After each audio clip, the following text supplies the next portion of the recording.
पुंडलिक वरदे हरि विठ्ठल श्री ज्ञानदेव तुकाराम गोपाल कृष्ण भगवान की जय। माऊली ज्ञानेश्वर महाराज की जय।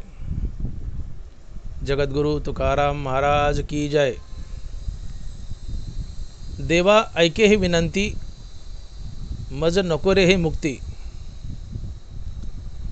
इच्छा तयागती हेची सुख आगळे। या वैष्णवांचे घरी प्रेम सुख इच्छा करी, रिद्धी सिद्धीद्वारी कर जोडोनी तिष्ठती। नको वैकुंठीचा वास, आहे तया सुखा नाश, अद्भुत हा रस कथा काळी नामाचा। या वैष्णवांचे घरी प्रेम सुख इच्छा करी, रिद्धी सिद्धीद्वारी कर जोडोनी तिष्ठती।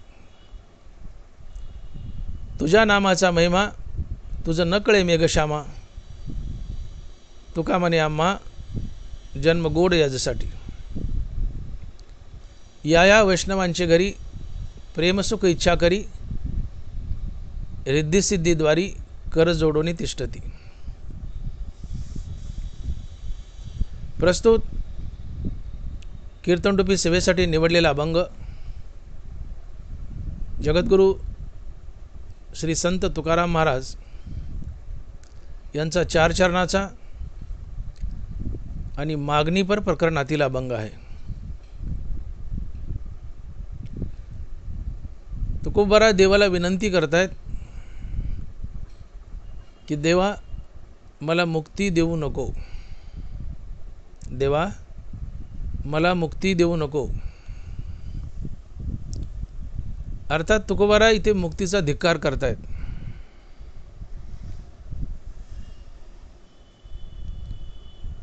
मग सहजच सिद्ध होतं की मुक्तीचा धिक्कार करण्यासाठी अगोदर मुक्तीचा अधिकारी असावा लागतो। तुकोबारा मुक्तीचा धिक्कार करतायत, मग मुक्तीचा धिक्कार करण्यासाठी मुक्तीचा अधिकारी असावं लागतं। मग तुकोबारा मुक्तीचे अधिकारी होते का? तर हो। तुकोबारा स्वमुखाने बोलतायत, मोक्षाची आमाशी नाही अवघड, तो असे उघड गाठोडीस। तुकोबारा मोक्षाचे अधिकारी होते। तुकोबारा म्हणतात आम्ही मोक्ष गठोड्यात बांधलाय, आम्ही गठोड्यात बांधलाय म्हणले मोक्ष, कधी सोडू कधी प्राप्त करू। मोक्षाची आमाशी नाही अवघड, तो असे उघड गाठोडीस। मोक्ष आम्हा घरी कामारी दासी। तुकोबारा म्हणतात की मोक्ष आमच्या घरी चाकर आहे, कामारी दासी आहे, मोक्ष आमचा नौकर आहे। मोक्ष सुखा हनुला था, भय नाही जन्म घेता, मोक्ष सुखा हनुला था। हे तुकोबारा बोलतायत, मोक्ष सुखा हनुला था। या सगळ्या प्रमाणातून हे सिद्ध होतं की तुकोबारा मोक्षाचे अधिकारी होते आणि म्हणून अधिकारानं बोलतायत आणि देवाला विनंती करतात की देवा मला मुक्ती देऊ नको। तुकोबारा संत होते, जीवनमुक्त होते, आणि अशा संताचा अधिकार काय असतो ज्ञानोबा लिहित आहेत, कैवल्याचा अधिकारी मोक्षाची सोडी बांधी करी, की जळाचे परी तळवटो घे। कैवल्याचा अधिकारी मोक्षाची सोडी बांधी करी, की जळाचे परी तळवटो घे। तुकोबारा हे मोक्षाचे अधिकारी होते, मोक्षाची सोडीबांधी करत होते आणि योग्य माणसाला मुक्त हस्तानं मोक्ष देत होते। कैवल्याचा अधिकारी मोक्षाची सोडीबांधी करी।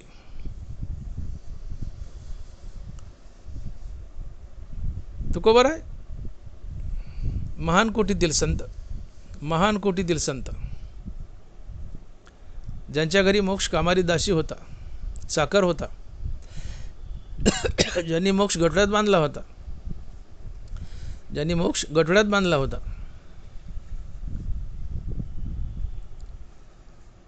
तेच तुकोबाराय मोक्षाचा धिक्कार करतात आणि देवाला विनंती करतात की देवा मला मोक्ष देऊ नको, देवा मला मोक्ष देऊ नको. का बरं? तुकोबाराय ना मोक्ष का नको होता? तर याची काही कारण आहेत. पहिलं कारण, तुकोबारायांना पुन्हा पुन्हा मनुष्याचा जन्म धरायचा होता आणि मृत्यूलोकात येऊन संत कार्य करायचं होतं. हे पहिलं कारण मोक्षाचा धिक्कार करण्याचं. कारण सायुज्य मुक्ती जर स्वीकारली तर नंतर तुम्हाला मनुष्याचं काय, कुठल्याच योनीचं, कुठल्याच प्राण्याचं शरीर लाभत नाही. तुम्ही एकदा सायुज्य मुक्तीत विलीन झाले तर तुम्हाला जन्म नाही, मरण नाही, तुम्हाला कुठलं शरीर लाभत नाही आणि मनुष्याचं तर नाहीच नाही. आणि तुकोबारायनं तर पुन्हा पुन्हा मनुष्य व्हायचं आहे. उपजोनी आपुडती येऊ काला खाऊ दैवात. तुकोबाराय उपजोनी आपुडती येऊ. तुकोबारायना उपजून जन्म घेऊन, मनुष्याचा जन्म घेऊन पुन्हा पुन्हा मृत्यूलोकात यायचे आणि दही भाताचा काला खायचा आहे, अर्थात हरिनामाचा आनंद लुटायचा आहे. हरिनामाचा आनंद लुटायचा आहे. पहिलं कारण मोक्षाचा धिक्कार. पहिलं कारण का? तुकोबारायना पुन्हा पुन्हा मनुष्य बनून मृत्यूलोकात यायचे आणि संत कार्य करायचे. तुकोबारायने मोक्ष धिक्कारला. याची प्रमुख कारण, त्यातलं पहिलं कारण, तुकोबारायना पुन्हा पुन्हा मनुष्य बनून यायचे आणि संत कार्य करायचे. पहिलं कारण. आणि दुसरं कारण, तुकोबारायना हरिनामाचा आनंद लुटायचा, भक्ती प्रेम सुख लुटायचे. की जे हरिनाम, जे भक्ती प्रेम सुख फक्त मृत्यूलोकात आणि मनुष्य योनीतूनच आहे, इतरत्र कुठेही नाही. आणि म्हणून तुकोबाराय मोक्षाचा सरळ सरळ धिक्कार करतात आणि देवाला विनंती करतात की देवा, पहिल्या चरणात तुकोबाराय म्हणतात, देवा ऐके हे विनंती, देवा ऐके हे विनंती, मज नको रे हे मुक्ती. देवा माझी विनंती ऐक रे बाबा. काय? तुम्हाला मुक्ती देऊ नको, मला भक्ती दे. भक्ती हा पाचवा पुरुषार्थ आहे. चहू पुरुषार्थ श्री भक्ती जैसी. चहू पुरुषार्थ श्री भक्ती जैसी. सायुज्य मुक्ती हा चौथा पुरुषार्थ आहे. भक्ती हा पाचवा पुरुषार्थ आहे. 4 पेक्षा 5 मोठं असतं. 4 सायुज्य, 5 भक्ती आहे. 4 सायुज्य, 5 भक्ती. म्हणून भक्ती ही सायुज्यापेक्षा मोठी आहे. हनुमंत ज्ञानोबा लिहित आहेत की चहू पुरुषार्थ श्री भक्ती जैसी. चौथा पुरुषार्थ सायुज्य मुक्ती, तिच्या माथ्यावर 5वा पुरुषार्थ ती भक्ती आहे. आणि ही भक्ती म्हणजे संतपद आहे. इथे भगवंत भक्तापुढे 2 पर्याय ठेवतो. मोक्षाच्या दारात साधक उभा आहे. भगवंत त्या साधकापुढे 2 पर्याय ठेवतात की बाबा तुला माझी सायुज्य मुक्ती हवी आहे का तुला माझी भक्ती हवी आहे. काही लोक सायुज्य मुक्ती घेतात आणि भगवंताच्या आत्मस्वरूपात विलीन होतात. परंतु काही लोक सायुज्य मुक्तीचा धिक्कार करतात. सायुज्य मुक्ती मिळवतात पण मिळवून तिचा धिक्कार करतात आणि भक्तीचा स्वीकार करतात, 5व्या पुरुषार्थाचा स्वीकार करतात.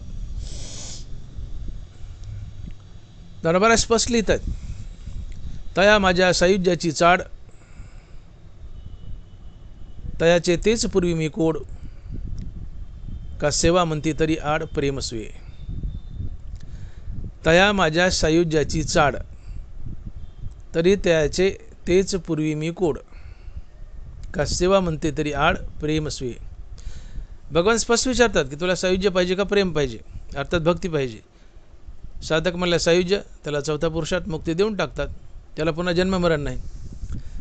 पण ज्याला प्रेम हवं आहे, ज्याला भक्ती हवी आहे, त्याला भगवंत मुक्त करतात. मुक्त करून तो साधक मुक्तीचा त्याग करतो, मुक्तीवर भजनयुक्त बनतो, मुक्तीवर भजनयुक्त बनतो, अर्थात संत बनतो. आणि असा संत महात्माच म्हणू शकतो की उपजून या पुढती येऊ काला खाऊ दैवात. तुम्ही आम्ही म्हणू शकत नाहीत उपजून या पुढती येऊ. साधारण जीव हा 84 लक्ष योनीमध्ये अडकलेला असतो. सायुज्य मुक्तीत विलीन झालेला जीव, त्याला तर जन्ममरणच नाही. मग एकच अधिकारी पुरुष आहे आणि तो आहे संत, की जो म्हणू शकतो की उपजून या पुढती येऊ, आम्ही वैकुंठवासी आलो याच कारणाशी. हे फक्त संतच म्हणू शकतात. स्वइच्छेने मनुष्याचा देह धरायचा, मृत्यू लोकात यायचं, संत कार्य करायचं आणि निघून जायचं. याला म्हणायचं उपजून या पुढती येऊ. आणि असं स्वेच्छेने मनुष्य देह धरणे, मुक्त होऊन मुक्तीचा धिक्कार करणे, मुक्तीचा धिक्कार करून 5वा पुरुषार्थ भक्ती स्वीकारणे, आणि स्वेच्छेने मनुष्याचा देह धरून मृत्यू लोकात येणे, संत कार्य करणे आणि ते आटोपून पुन्हा वैकुंठात जाणे.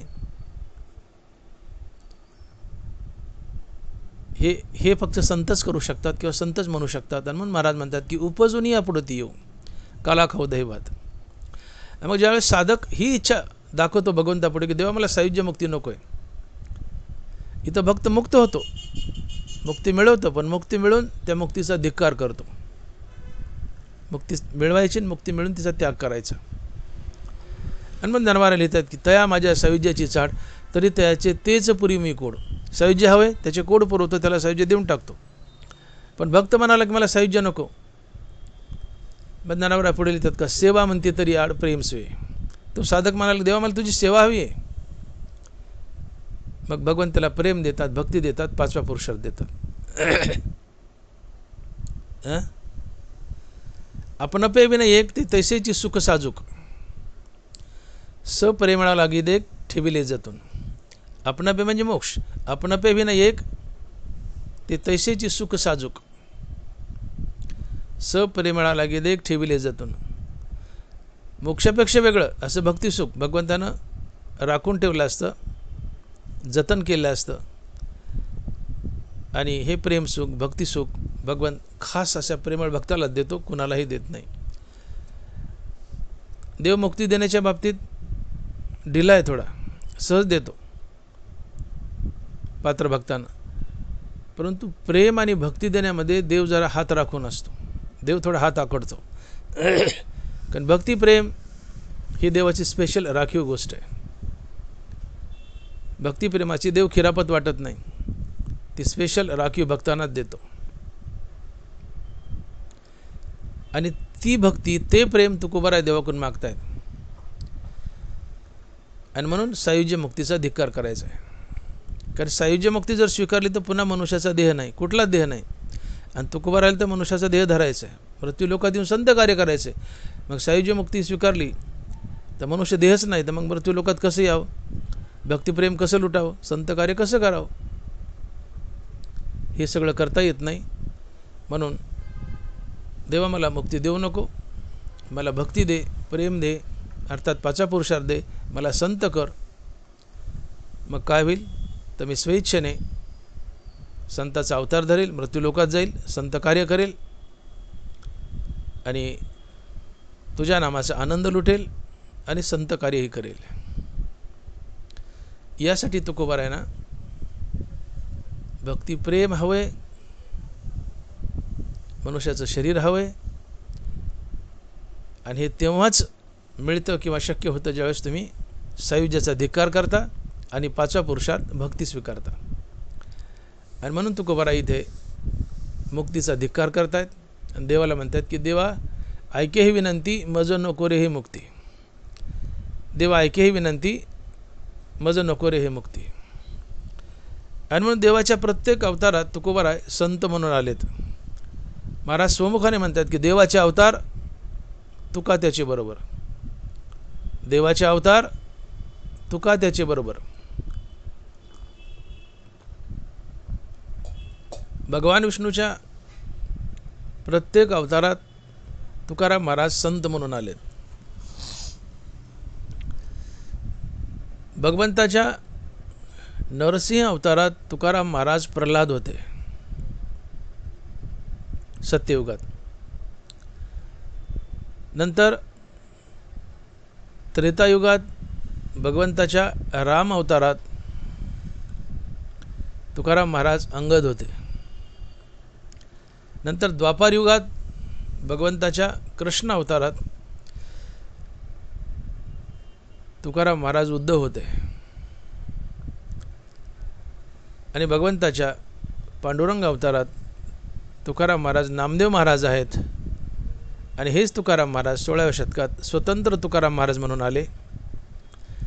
आणि म्हणून ज्ञानियाचा एका आणि नामयाचा तुका, ज्ञानियाचा एका आणि नामयाचा तुका, हेच तुकाराम महाराज पांडुरंगाच्या अवतारात नामदेव महाराज आहेत.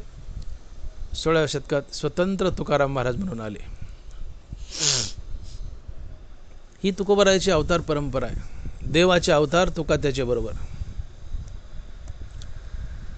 तुकोबारायाला मनुष्याचं शरीर हवंय. सायुज्य मुक्ती स्वीकारली तर मनुष्याचं शरीर मिळत नाही. त्यासाठी तुम्हाला 5वा पुरुषार्थ भक्ती स्वीकारावी लागते, अर्थात संतपद स्वीकारावं लागतं. आणि फक्त संतच स्वेच्छेने मनुष्य जन्म धरून मृत्यूलोकात येऊन संत कार्य करू शकतो. भगवंताच्या नामाचा आनंद लुटू शकतो.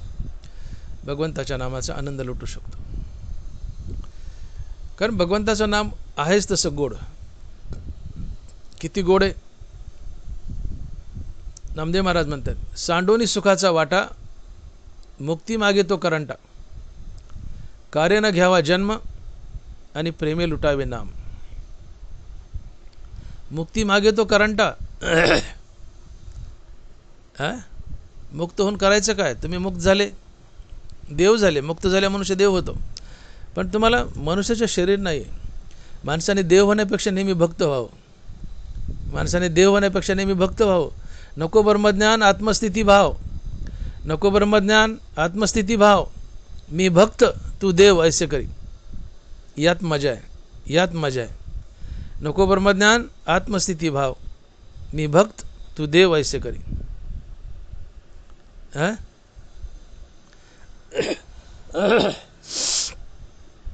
सदैव भक्त बनावं, देवाची भक्ती करावी, भक्तीचा आनंद लुटावा. यासारखी मजा कशात नाही. आणि म्हणून मुक्ती मागे तो करंटा, सांडोनी सुखाचा वाटा, मुक्ती मागे तो करंटा, कार्य न घ्यावा जन्म आणि प्रेमे लुटावे नाम. हरिनामाचं जे सुख आहे ते सोडून मुक्तीचं करायचं काय? मुक्ती मागतो तो करंट आहे. संत बना, पुन्हा पुन्हा स्वेच्छेने मनुष्य बना, मृत्यू लोकात या आणि भक्तीचा आनंद लुटा. सांडोनी सुखाचा वाटा, मुक्ती मागे तो करंटा, कार्य न घ्यावा जन्म आणि प्रेमे लुटावे नाम. कार्य न घ्यावा जन्म आणि प्रेमे लुटावे नाम. संत बनावं, पुन्हा पुन्हा मनुष्य बनावं आणि प्रेमे लुटावे नाम, अर्थात भक्तीचा आनंद घ्यावा. भक्ती गोड आहे. भक्तीसारखं जगात काही गोड नाही. नाथ महाराज लिहित आहेत, सायुज्यादी चारी मुक्ती माझ्या नावावरून ओवाळी ती, पंचम पुरुषार्थाची भक्ती मज पडियंती उद्दावा. उभी नीट ऐका. सायुज्यादी चारी मुक्ती माझ्या नावावरून ओवाळी ती, पंचम पुरुषार्थाची भक्ती मज पडियंती उद्दावा. नाथ महाराज लिहित आहेत की सलोकता, समीपता, स्वरूपता, सायुज्यता या चारी मुक्ती, खरा भक्त या चारी मुक्ती माझ्या नावावरून ओवाळून टाकतो, ओवाळून टाकतो. जसं आपण त्या भूताला निवड टाकतो ना ओवाळून, तितक्या कमी दर्जाच्या समजून या चारी मुक्ती भगवंताच्या नामावरून ओवाळून टाकाव्यात. आणि 5वा पुरुषार्थ भक्ती स्वीकारावी. सायुज्यादी चारी मुक्ती माझ्या नावावरून ओवाळी ती, पंचम पुरुषार्थाची भक्ती मज पडियंती उद्धवा. भगवंताचं नाम गोड आहे. सलोकता, समीपता, स्वरूपता, शिखी न मागती सायुज्यता, निष्काम भजती भगवंता, भक्ती आवडे भक्ता येणे पाडे. खरा भक्त सलोकता, समीपता, स्वरूपता काही मागत नाही, शेवटी सायुज्यताही मागत नाही. हे मुक्तीचे 4 प्रकार आहेत. वैकुंठामध्ये तुम्ही गेले मुक्ती घेऊन आणि तुम्हाला सलोकता मुक्ती मिळाली तर वैकुंठामध्ये सगळे चतुर्भुज आहेत. स्वरूपता, भगवंतासारखं स्वरूप मिळतं चतुर्भुज. समीपता, भगवंताच्या जवळ राहायला मिळतं. सलोकता, वैकुंठात जसे सगळे आहेत तसं तुम्हाला मिळतं. आणि सायुज्यता म्हणजे आत्मस्वरूपात विलीन होता. नाथ महाराज म्हणतात की सलोकता, समीपता, स्वरूपता शिखी न मागती सायुज्यता, निष्काम भजती भगवंता, भक्ती आवडे भक्ता येणे पाडे.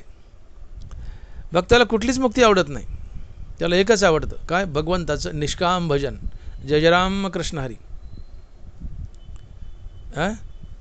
कुठलीही वासना मनात न ठेवता देवावर प्रेम करण्यासाठी देवाचं नाव घ्यायचं, निष्काम भावनेने हरिनाम घ्यायचं, ही भक्ती देवाला आवडते. हेची थोर भक्ती आवडते देवा, संकल्पावी माया संसाराची.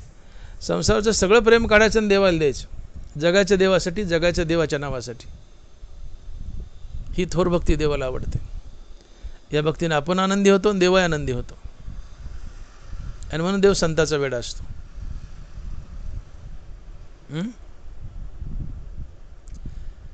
भक्ती गोड आहे आणि भक्तीचे गोडे लुटायचे, भक्तीचा आनंद लुटायचा आहे. म्हणून तुकोबारायला पुन्हा पुन्हा मनुष्याचा जन्म धरायचा आहे आणि मृत्यू लोकात यायचे. आणि म्हणून मुक्तीचा धिक्कार आहे. तुकोबाराय देवाला म्हणतात की देवा ऐके ही विनंती, मज नको रे हे मुक्ती, इच्छा तया गती हेच सुख आगळे. देवा माझी विनंती ऐक, मला मुक्ती देऊ नको, मला 5व्या पुरुषात भक्ती दे. का तर मला पुन्हा पुन्हा मनुष्याचं शरीर धरायचे, मृत्यू लोकात जायचे, संत कार्य करायचे आणि तुझ्या भक्तीचा आनंद लुटायचा. का तर देवा तुझी भक्ती गोड आहे. किती गोड आहे देवा तुझी भक्ती. तुकोबारायस लिहितात की रामरसाची चवी आनरस रुचती केवी, रामरसाची चवी आनरस रुचती केवी. आपण आपल्या मनाला विचारावं की मना, तू अनंत काळापासून नाना प्रकारच्या योनीत फिरत आहेस, नाना प्रकारचे पदार्थ खात आलास, तुला सगळ्यात गोड काय लागलं? तुला सगळ्यात गोड काय लागलं?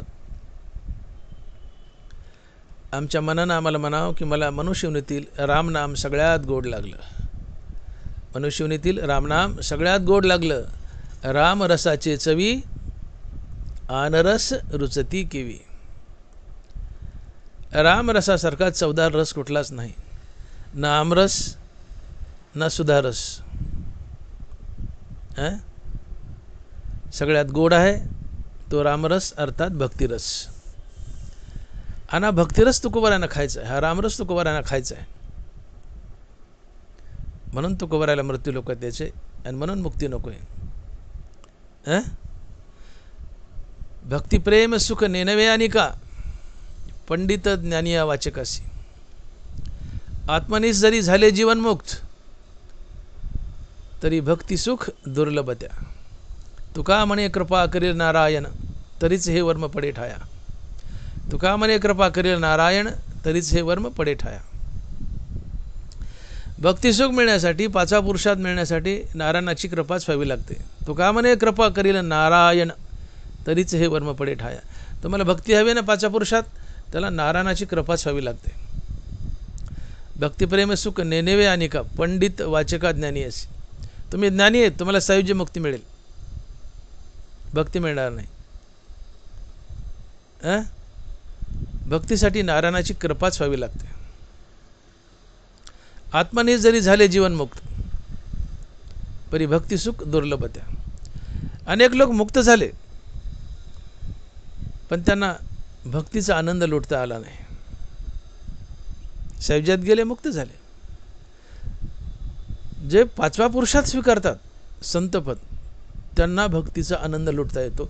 का तर ते मुक्तीवर भजनयुक्त असतात. जे जे भगवत भजन करी जेत, तया भागवत मनी जेत. मुक्तीवरी भजनयुक्त महाभागवत उद्धव. मुक्तीवरी भजनयुक्त महाभागवत उद्धव. भागवत म्हणजे भक्त आणि महाभागवत म्हणजे संत. मुक्तीवरी भजनयुक्त महाभागवत उद्धव. उद्धव महाभागवत होता, अर्थात संत होता. का तर तो मुक्तीवर भजनयुक्त होता. अर्थात जे मुक्तीवर भजनयुक्त असतात ते संत असतात. आणि म्हणून भगवंताची भक्ती ही भगवंताच्या कृपेनेच प्राप्त होते, स्वबळाने नाही. स्वबळाने तुम्ही फार फार तर सायुज्य मुक्ती प्राप्त करू शकाल, त्यालाही भगवंताची कृपा लागतेच. पण स्वबळावर फार फार तर तुम्ही कुठपर्यंत जाऊ शकता? सायुज्य मुक्ती, 4थ्या पुरुषात. पण 5व्या पुरुषात भक्ती जर तुम्हाला प्राप्त करायची असेल तर तिथं तुका म्हणे कृपा करील नारायण. तुका म्हणे कृपा करील नारायण तरीच हे वर्म पडे ठाया. भक्ती ही नारायणानंच द्यावी लागते, तरच मिळते, अन्यथा नाही. आणि म्हणून दानवारे लिहितात की जया माझ्या सायुज्याची चाड, तयाचे तेच पूर्वी मी कोड, का सेवा म्हणती तरी आड प्रेमस्वे. आपण पैभिने एक ते तैसेची सुख साजूक, सप्रेमळा लागी देख ठेवले जातात. भगवंतानं मोक्षापेक्षा वेगळं प्रेमसुख भक्तिसुख बाजूला राखून ठेवले. ते खास खास जे प्रेमळ भक्त आहेत की ज्यांना खरोखरच भगवंताची खरी अटॅचमेंट आहे, अशा माणसालाच ती भक्ती ते प्रेम मिळतं भगवंताकडून, इतरांना नाही. आणि तुकोबारायांना भगवंताकडून हे प्रेम, ही भक्ती हवी. आणि ही भक्ती त्यांना एन्जॉय करायची मृत्यू लोकात येऊन. एन्जॉयच म्हणतो मी त्यांना, भक्ती एन्जॉय करायची. कारण भक्तीसारखी एन्जॉयमेंट कशातही नाही हो. भक्तीला एन्जॉय हा शब्द परफेक्ट आहे. तुम्ही आम्ही एन्जॉयमेंट करतो कशाची? परदेश दौरा, भारत यात्रा, सिनेमा पहा, नाना प्रकारची मजा हजा भोग घ्या, व्यसनं करा. नाही हो, गलिच्छ आहे ते. सारा भारत फिरून या, सारं जग फिरून या. सगळं जग फिरून आलात, त्यात जी मजा आहे, सारे जग फिरलात, जी काय मजा मिळाली तेवढी मजा इथं बसल्या बसल्या नुसतं एकदा राम म्हटलं तेवढी मजा मिळते. तुम्ही प्रांजळ निर्मळ मनाने एकदा म्हणा राम, जय जय राम कृष्ण हरी, जय जय राम कृष्ण हरी. जग फिरलात, जी मजा मिळाली तेवढी मजा एकदा राम म्हणण्याने मिळते. भक्तीचा आनंद फार मोठा आहे. आणि भक्ती भगवंत राखून ठेवतात आणि आपल्या प्रेमळ भक्ताला देतात. तिची खिरापत वाटत नाहीत, शिरणी वाटत नाहीत. शिरणी कुणी हातपुड करतं? मला सायुज्य मुक्ती शिरणी असेल, सायुज्य मुक्ती शिरणी. पण भक्ती प्रेम हे भगवंताचं राखीव आहे. आणि ते भगवंताकडून विनंती करूनच मागून घ्यावं लागतं, भगवंताच्या कृपेनेच घ्यावं लागतं. म्हणून या अभंगाच्या पहिल्या चरणात विनंती देवाला की देवा ऐके हे विनंती, मज नको रे हे मुक्ती. देवा माझी विनंती ऐक, मला मुक्ती देऊ नको. मग काय दे? तर मला भक्ती दे. का? तर तुझी भक्ती गोड आहे. अमृताहुनी गोड नाम तुझे देवा, जीवे गोड 3 अक्षरांचा रस, रामरसाची चवी आनरस रुचती केवी. नाम गोड सर्व भावे, आंघोळी न लगे तोंड धुवावे. असं भगवंताचं नाम अतिशय गोड आहे, अतिशय गोड आहे. आणि हे भगवंताचं नाम आणि भगवंताच्या नामाचा आनंद लुटायचा आहे, त्यासाठी मनुष्याचं शरीर लागतं. आणि मग सायुज्य मुक्ती स्वीकारली तर मनुष्याचं शरीर मिळत नाही.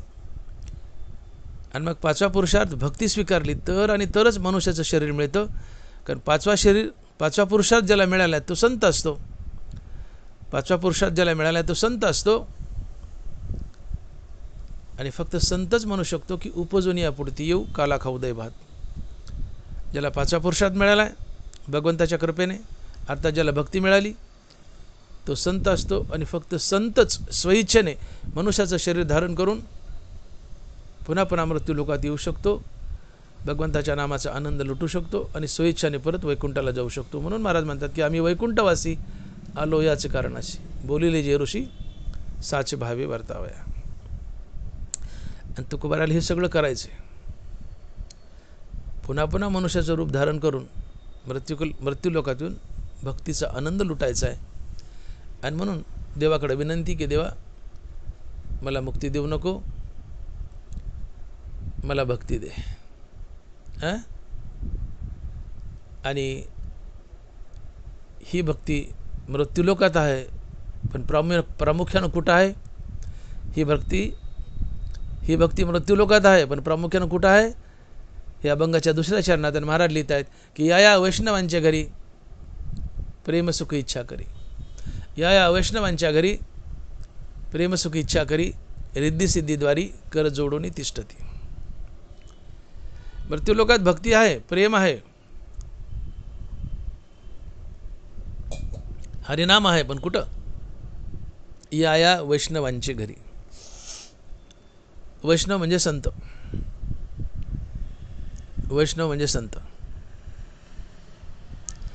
आता तसा विचार केला तर संत हे अतिशय दुर्मिळ आहेत. जगात काही मिळेल पण संत मिळत नाहीत, वैष्णव मिळत नाहीत. वैष्णव तो जया अवघी देवावरी माया. याचा अर्थ काय होतो? की ज्याला एका हरिनामाशिवाय काही आवडत नाही तो वैष्णव. वैष्णव तो कोण? वैष्णव तो जया अवघी देवावरी माया. ज्याचं फक्त देवावरच प्रेम आहे, बाकी कशावर नाही, हे वैराग्य. एका हरिनामाशिवाय कशाची आवड शिल्लक न राहणं म्हणजे वैराग्य. आणि वैष्णवाची तीच व्याख्या की वैष्णव तो जया अवघी देवावरी माया. ज्याची फक्त आणि फक्त देवावर माया आहे, देवावर प्रेम ज्याची फक्त आणि फक्त देवावर माया आहे, देवावर प्रेम आहे, फक्त तो वैष्णव असतो. आणि ज्याचं फक्त देवावरच प्रेम आहे, बाकी कशावरही नाही, याचा सरळ अर्थ होतोय वैराग्य. आणि म्हणजे वैराग्य धारण करून देवाचं नाव घेत आहेत ते वैष्णव असतात, ते संत असतात. असे संत तर फार दुर्मिळ आहेत. हे आणायचे कुठून? बहु अवघड आहे संत भेटी, तो महात्मा धनुधरा दुर्लभो अति. धनोबर आहे. परीस आणि अमृत जसं दुर्मिळ आहे तसे संत दुर्मिळ आहेत. मग आणायचे कुठून संत? परंतु थोड्या पळवाटा असतात. कशालाही पळवाट असतेच. धनवारा लिहित आहेत, तुझे नामची कोणी एके वेळे, जयाचे मुखाशी का काना मिळे, तयाची हृदया सांडोनी पळे भेदची साच. तुझे नामची कोणी एके वेळे, जयाचे मुखाशी का काना मिळे, तयाच्या हृदया सांडोनी पळे भेदची साच. देवा, ज्याच्या तोंडात तुझं नाव फिट झालंय त्याच्या हृदयाला भेद अर्थात द्वैत किंवा सोडून गेलं असतं, आणि तो मनुष्य अद्वैतात जगतो. जो अद्वैतात जगतो तो एक छोटा मोठा संतच असतो. जरी त्याला आत्मज्ञान झालेलं नसलं तरीही तो एक छोटा मोठा संतच असतो. आणि म्हणून तुम्ही आम्ही कीर्तनकार आहोत आणि जर नित्य नामधारक असेल, कीर्तनकार आहे आणि नित्य नामधारक आहे, तर तो एक छोटा मोठा संतच असतो. जरी आत्मज्ञान झालं नाही तरी ते आत्मज्ञान पुढे व्हायचं त्या होईल, पण मुखात नित्य नाम आहे. नामाची आवडी तोची जाना देव. नामाची आवड आहे तो देव असतो. देव आणि संत एकच असतात. देव ते संत, निमित्त त्या प्रतिमा. ज्याच्या तोंडात नित्य देवाचं नाव आहे तो देव आहे, तो संत आहे. ज्याच्या तोंडात नित्य देवाचं नाव आहे त्याला द्वैत सोडून गेले, तो अद्वैतात जगतो. तो संत असतो. भले आत्मज्ञान झालं नसलं तरीही व्हायचं त्या होईल. आणि म्हणून कीर्तनकार, प्रवचनकार ही मंडळी, त्यांच्यामध्ये जे नित्य नामधारक आहेत असे कीर्तनकार एक छोटे मोठे संतच असतात, आणि ते वैष्णवच असतात. आणि अशा वैष्णवांच्या घरी तुम्हाला भक्ती प्रेम सुख मिळतं. या वैष्णवांच्या घरी प्रेम सुख इच्छा करी. खरा संत अतिशय दुर्मिळ आहे. शेकडो वर्षात एखादा संत येतो, ज्ञानोबा तुकोबारायासारखा. शेकडो वर्षात एखादा. संतांचा दुष्काळ आहे. मग कीर्तनकार, प्रवचनकार हे नित्य नामधारक असतील तर ते सुद्धा एक छोटे मोठे संतच आहेत, वैष्णवच आहेत. आणि अशा कीर्तनकाराची संगती तुकोबाराय मागतायत. आणि अशा वैष्णवांच्या कीर्तनकाराच्या घरी भक्तिसुख प्रेमसुख लुटायला मिळतं. तेच महाराज अभंगाच्या दुसऱ्या चरणात म्हणतात की या वैष्णवांच्या घरी प्रेमसुख इच्छा करी. देवा, मला भक्तिसुख हवंय, प्रेमसुख हवंय, मला तुझ्या नामावर प्रेम करायचं, पण कोणाच्या संगतीत? वैष्णवांच्या. या वैष्णवांच्या घरी भक्तिप्रेम सुख असतं. त्यांच्या संगतीत मी जाईल मनुष्य देह धरून आणि हरिनामाचा आनंद लुटेल.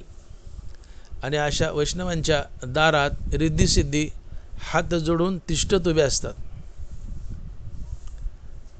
हो, वैष्णव काय साधेसुधे नसतात, संत साधेसुधे नसतात. रिद्धिसिद्धी आमाघरी कामारी दासी. रिद्धिसिद्धी लांडासारख्या मागे लागतात संतांच्या. या रिद्धी म्हणजे संपत्ती समृद्धी आणि सिद्धी म्हणजे बुद्धी आणि आध्यात्मिक शक्ती. आपण रिद्धिसिद्धी म्हणतो, नेमक्याचा अर्थ काय? तर रिद्धी म्हणजे संपत्ती आणि समृद्धी आणि सिद्धी म्हणजे तेजस्वी बुद्धी आणि आध्यात्मिक शक्ती. प्रामुख्याने आध्यात्मिक शक्ती. तुमच्यापाशी अचाट आध्यात्मिक शक्ती असते. तुम्ही काही करू शकता या सिद्धीच्या बळावर. एकूण अष्टमहासिद्धी आहेत. 8 सिद्धी, तशा एकूण 22 सिद्धी आहेत, नाथ महाराजांनी भागवतात सांगितल्यात. पण यातल्या प्रमुख सिद्धी 8 आहेत, ज्याला अष्टमहासिद्धी म्हणतात. अष्टमहासिद्धी ओळंगितीद्वारी न वजती दुरी दवडिता. तो को बरा आहे. वैष्णवांच्या संतांच्या दारात अष्टमहासिद्धी चाकर म्हणून राबत असतात. हाकलून दिल्या तरी जात नाहीत, त्या सेवा करत असतात. संतांची सेवा घेत नाहीत, पण नावेला जाणं त्या लंडासारखं येतात आणि बळच सेवा देतात. संतांचा महिमाच तसा आहे. अष्टमहासिद्धी 8 आहेत. अनिमा, महिमा, लघिमा, गरिमा, प्राप्ती, प्राकाम्य, ईशित्व आणि वशित्व. या 8 अष्टमहासिद्धी आहेत. तर अनिमा म्हणजे आपला देह अणू इतका बारीक करणे. तुम्ही इतकं बारीक होता, मायक्रोस्कोपिक इतकं बारीक होता, अणू इतकं, तुम्ही कशातूनही छेदन करून आरपार जाऊ शकता. भिंतीतून, काचेतून, कशातूनही. अणू इतकं बारीक शरीर करायचं. ही अनिमा सिद्धी आहे. दुसरी महिमा. महिमा म्हणजे तुम्ही तुमचं शरीर विशाल पर्वत एवढं मोठं करता. कितीही मोठा आकार धरता येतो तुम्हाला, मोठाच्या मोठा. या सगळ्या सिद्धी मारुतीरायाकडे होत्या. रावणापुढे एक सिद्धी मारुतीरायाने दाखवलेली आहे लंकेमध्ये गेल्यावर. ते महिमा म्हणजे शरीर पर्वतासारखं विशाल करता येतं. लघिमा. लघिमा म्हणजे आपलं शरीर ज्वारीचा पाचोळा असतो ना, थोडं वार आलं की आभाळात उडत जातो, तसं पाचोळ्या इतकं हलकं शरीर करता येतं आणि कुठेही वाऱ्याने उडत जाता येतं. ती लघिमा. नंतर चौथी गरिमा. गरिमा म्हणजे शरीराचं वजन एवढं वाढायचं की हिमालय पर्वत एवढं तुमच्या शरीराचं वजन, इतकं दांडगं वजन करायचं. तुमचं शरीर इतकं वजनदार बनवायचं की डोंगरा एवढं. ती गरिमा आहे. नंतर 5वी प्राप्ती. प्राप्ती म्हणजे तुम्ही तुमच्या मनानं गुप्त रूपानं कुठेही पोहोचू शकता. प्राप्ती म्हणजे मनाने तुम्ही कुठेही पोहोचू शकता. 6वी आहे प्राकाम्य. प्राकाम्य म्हणजे दुसऱ्याच्या मनात काय विचार चाललाय हे ओळखणं. समोरच्या माणसाच्या मनात काय लपलंय ते ओळखणं म्हणजे प्राकाम्य सिद्धी आहे. 7वी आहे ईशित्व. ईशित्व म्हणजे दैवी शक्ती प्राप्त करून घेणे. देवाजवळ जेवढ्या शक्ती आहेत, देवाजवळ जेवढ्या शक्ती आहेत त्या सगळ्या आपल्याजवळ असणं, ते ईशित्व आहे. दैवी शक्ती प्राप्त करून घेणं. आणि वशित्व म्हणजे प्रत्येक प्राण्याला आपल्या वश करून घेणं. प्रत्येक प्राण्याला आपल्या वश करून घेणं हे वशित्व आहे. हे अष्टमहासिद्धी आहेत. आणि या सगळ्या रिद्धिसिद्धी तुमच्या दारात, अर्थात वैष्णवांच्या संतांच्या दारात हात जोडून उभे असतात. संत रिद्धिसिद्धीचे चमत्कार करत नाहीत, पण तरी रिद्धिसिद्धी बळच लंडासारख्या संतांच्या चाकर बनतात, संतांची सेवा करतात. संतांचा महिमाच तसा आहे. संतत्व आलं की रिद्धिसिद्धी तुमच्या दारात आल्यास, तुमच्या चाकर बनल्याच, तुम्हाला काय नको हवं सगळं देतात. देवाजवळ जेवढं आहे तेवढं तुमच्याजवळ येतं, म्हणजे अजून काय पाहिजे मग. तुम्ही देवा एवढे बलवान झाले. ईशित्व सिद्धी जर आली तर जितकं देवाजवळ आहे, जी ताकद देवात आहे ती तुमच्यात येते. तुम्ही काही प्राप्त करू शकता, काही चमत्कार करू शकता. संत स्वतःहून चमत्कार करत नाहीत. प्रसंगानुसार देव संताकडून चमत्कार घडून आणतो. प्रसंगानुसार देव संताकडून चमत्कार घडून आणतो. आणि ती देवाची लीला असते, संतांचं संतत्व जगाला पटावं म्हणून. संतांच्या जीवनात काही चमत्कार जर नाही झाले तर लोक एका वेळेस म्हणतात की हा संत आहे तरी कशावरून. चमत्काराला नमस्कार असतो म्हणून काहीतरी चमत्कार दाखवावे लागतात. ते देव दाखवतो, संत दाखवत नाहीत. संत स्वतः कधीच चमत्कार करत नाहीत. आणि जो चमत्कार करतो तो संतच नसतो. तो देवऋषी असेल किंवा जादूगर असेल, तो काय असायचा असेल, पण संत नसतो. नेनती काही टाना टोना नामस्मरणा वाचुनी, तेची संत, तेची संत, ज्यांचा हेत विठ्ठली. नेनती काही टाना टोना नामस्मरणा वाचुनी, ज्याच्या जगण्याचा एकच हेतू आहे विठ्ठल नाम. कुणी त्याच्याकडे गेलं संताकडं तर ते एकच सांगतात, विठ्ठल नाम घ्या. ते टाना टोना जादू टोना काही करत नाहीत. अंगारे नारळ काही भारून देत नाहीत, घंट्या काही भारून देत नाहीत, काही देत नाहीत. आणि जे भारून देतात ते संतच नसतात. संत फक्त म्हणतो विठ्ठल नाम घे आणि स्वतः विठ्ठल नाम घेतो. पण देव या संतांचा महिमा वाढवण्यासाठी काही चमत्कार या संतांच्या जीवनात घडवत असतो. ज्ञानोबांनी भिंत चालवली. ज्ञानोबाला चमत्कार दाखवायचा नसता. ज्ञानोबाला चमत्कार दाखवायचा नव्हता, हा भगवंतानं दाखवला आहे. आणि मग ज्ञानियाची भिंत अंगे ओढी. पांडुरंगाने भिंत ओढली, ती ज्ञानियाची भिंत अंगे ओढी. ज्ञानोबाला हा चमत्कार दाखवायचाच नव्हता, तो पांडुरंगाला दाखवायचा होता. काय संत चमत्कारच करत नाही, चमत्कार करतो तो संतच नसतो. पांडुरंगानं ज्ञानोबाची भिंत ओढली. चांगदेव आडवे आले तेव्हा हे रेडा बोलला, पाठीवर मांडे भाजले. सच्चिदानंद बाबाचं प्रेत उठवलं, भिंत जडभिंत चालवली. हे चमत्कार करण्याची ज्ञानोबाची इच्छा नव्हती, पण पांडुरंगानं ज्ञानोबाच्या हातून घडून आणले. नाही तर ज्ञानोबाला चमत्कार करून मोठं व्हायचं असतं तर विसोबा खेचरला हजारो चमत्कार दाखवले असते आणि एका 5 मिनिटात विसोबा खेचर गार केला असता. काय कमी होतं ज्ञानोबापाशी. पण संत चमत्कार करत नाही. चमत्कार करतो तो संतच नसतो. चमत्कार करतो तो संतच नसतो. प्रसंगानुसार वेळ आल्यावर करावा बी लागतो. एकदा मच्छिंद्रनाथ आणि गोरक्षनाथ एका गावामध्ये भिक्षेला गेले.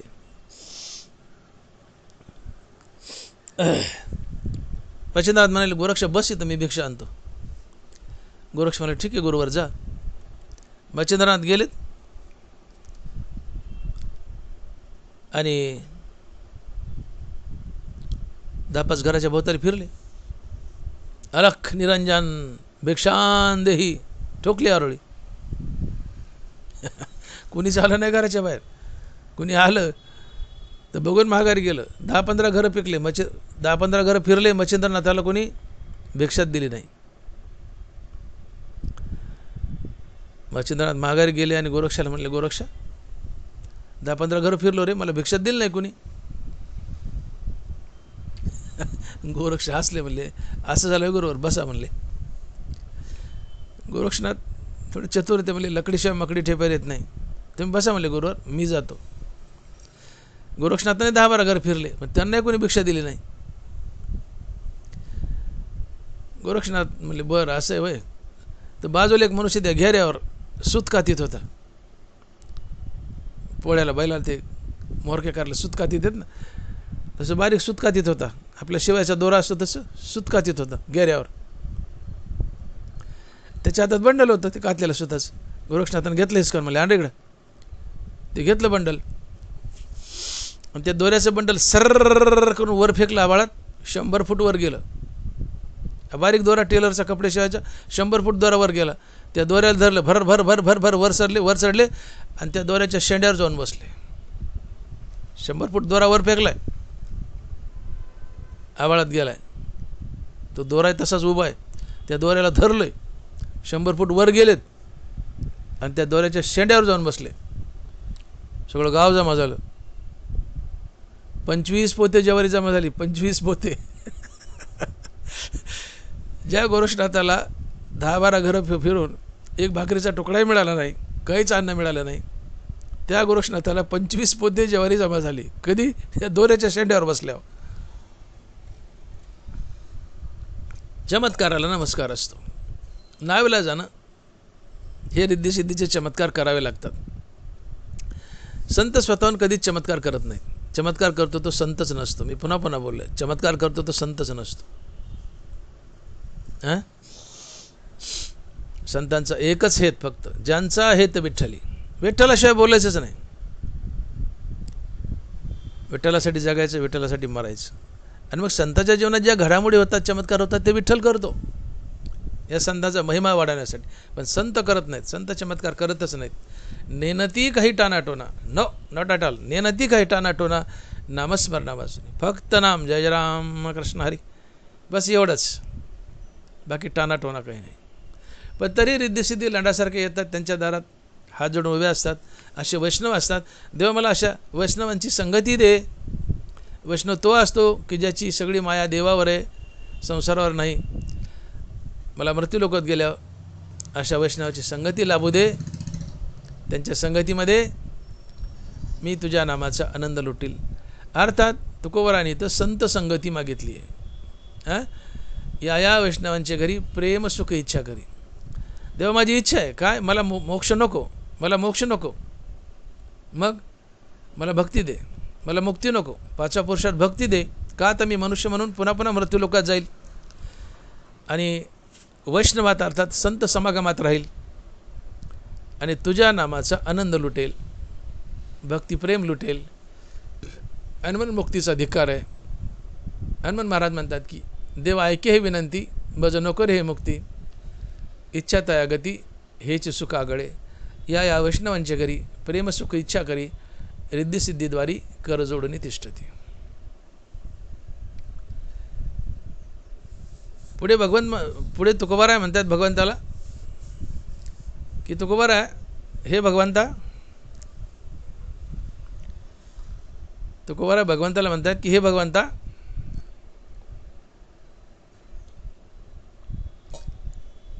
मला तुझं वैकुंठसुद्धा नको, मला तुझं वैकुंठसुद्धा नको. का बरं? 3ऱ्या चरणात महाराज लिहित आहेत की नको वैकुंठीचा वास आहे तया सुखानाश. नको वैकुंठीचा वास आहे तया सुखानाश. तुकोबाराय 3ऱ्या चरणात भगवंताला स्पष्ट सांगतात की देवा मला तुझं वैकुंठ नको. का? तर वैकुंठात काही काळ राहता येतं